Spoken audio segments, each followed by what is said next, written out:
30th of March, 1926, on a farm called Elmtaryd near the small village of Agunnaryd in Sweden, a boy named Ingvar Kamprad was born. Long before Kamprad was born, his paternal grandfather who owned the farm he was born on had committed suicide because his company was on the verge of bankruptcy.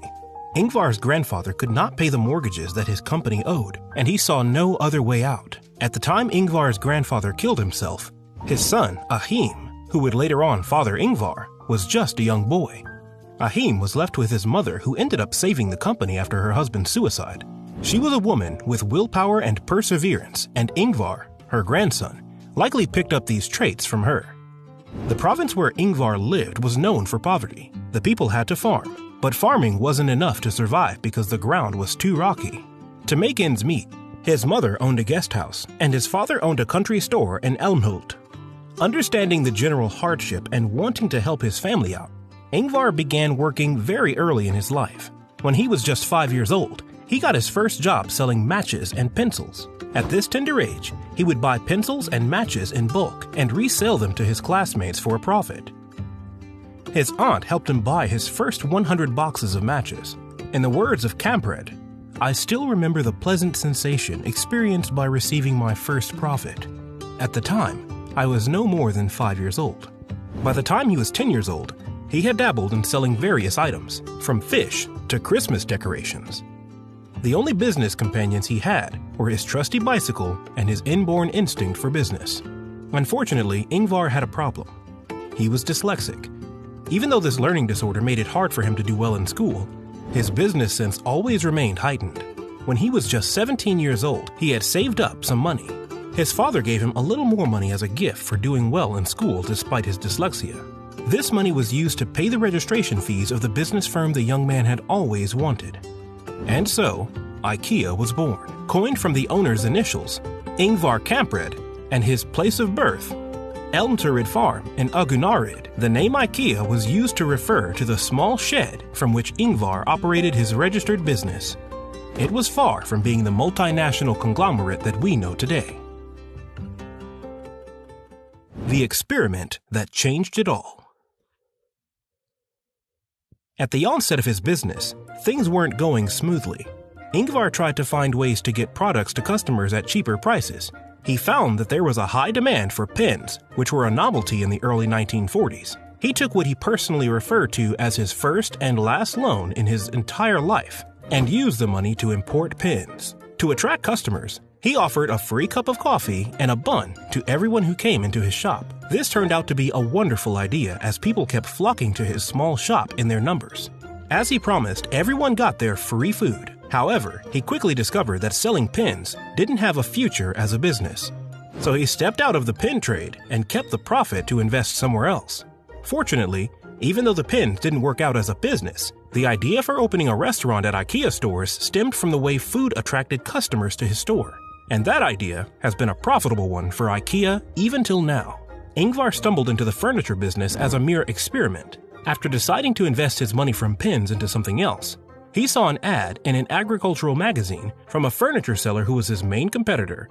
And according to him, he decided to try his hand in the furniture business. And what would you know? It turned out to be a successful experiment. So successful, in fact, that most of IKEA's profits today comes from the sales of furniture.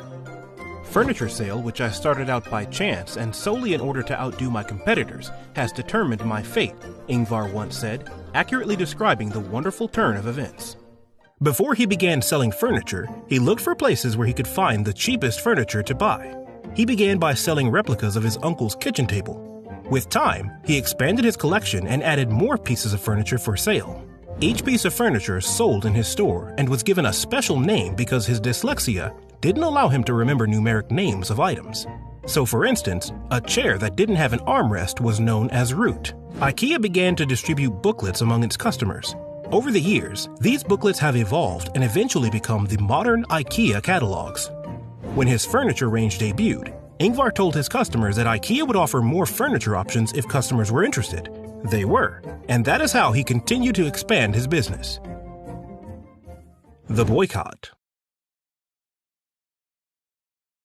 Things took an unfortunate turn for IKEA in 1955. Ingvar had bought a small, old factory in Sweden and began producing his own furniture. This way, the furniture was produced at a much cheaper rate for sale at his store. His low prices were strange for Sweden, where furniture had, prior to that, been seen as an expensive commodity.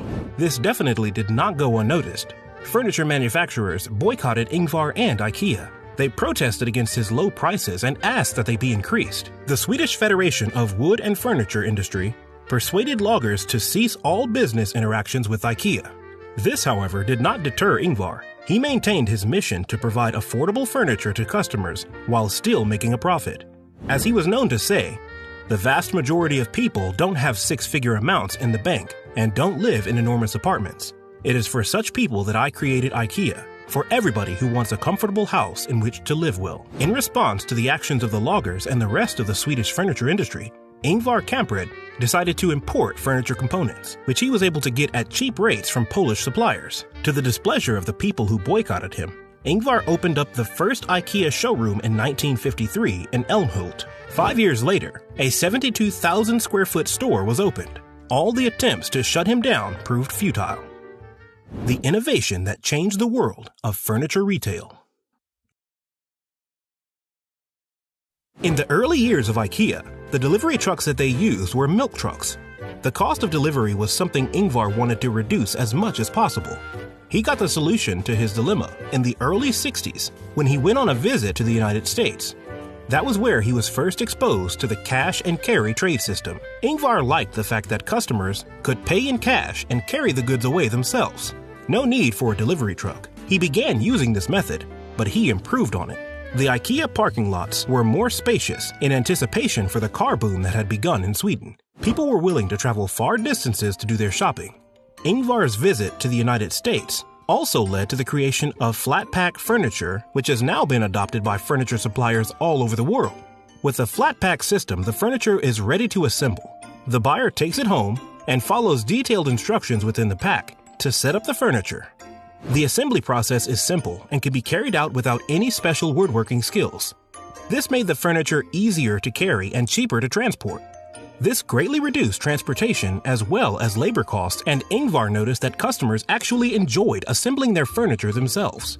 To encourage people to shop at IKEA, they started selling their customers roof racks for carrying furniture on top of cars. The spacious parking lots, the roof racks, and especially the introduction of flat-pack furniture did a wonderful job in driving customers to IKEA. As a result of these brilliant, well-executed plans, the company's sales doubled in just 1 year. It was a breakthrough for the company. In 1963, IKEA began expanding beyond the borders of Sweden. It opened its first overseas store in Oslo, Norway. Over the next 50 years, about 300 IKEA stores opened all over the world. Now, about 6 decades later, IKEA has over 400 stores around the world and more than 200,000 employees, and makes revenue of billions of dollars every year.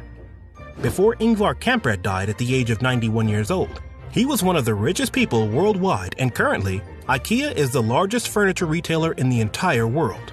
His story teaches us that everyone can rise above their circumstances and achieve success through dedication. Taking advice from Ingvar Kamprad himself, the word impossible has been and must remain deleted from our dictionary. This is the story of how a dyslexic kid turned a small shed into a billion-dollar furniture empire. For more inspiring